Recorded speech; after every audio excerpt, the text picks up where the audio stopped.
বন্ধুরা, এখানে একটি ছেলে উপরওয়ালা সন্তুষ্টের জন্য স্নান করছিল এবং সেখানে একটি মেয়ে চলে আসে এবং উপরওয়ালা সন্তুষ্টের জন্য সেও জল ঢালে এবং সেখানে ছেলে যখন ডুব দিয়ে উপরে ওঠে তখন তার হাতে লাভ আঁকানোটা মেয়েটি দেখে নেয়। দ্বিতীয় দিন মেয়েটি যখন মন্দিরে ঘুরতে আসে তখন সেই ছেলেটির সঙ্গে দেখা হয়ে যায় এবং তার সঙ্গে ধাক্কা লেগে যায় এবং তাদের সঙ্গে একটা বন্ধুত্ব হয়ে যায়।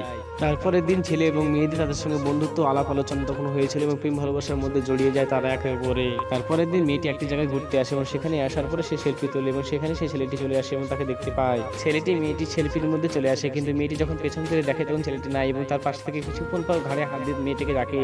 তারপরের দিন মেয়েটি মন্দিরে এসে প্রদীপ জ্বালাচ্ছিল এবং হঠাৎ করে সেখানে সে ছেলেটি চলে আসে এবং একসঙ্গে তারা প্রদীপ জ্বালে এবং তাকে প্রদীপটা ভাসিয়ে দেয়। তারপর তারা কিছু সময় তাদের মধ্যে কাটায়।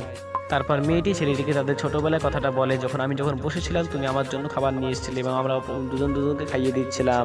তুমি আমাকে খুব ভালোবাসতে এবং একসঙ্গে আমরা খেলা করতাম এবং আমরা ভালোবেসে আমরা ভালোবাসার স্টিকার দুই হাতে লাগিয়েছিলাম। তোমার কি মনে আছে? সেদিন তোমার হাতে লাভ স্টিকার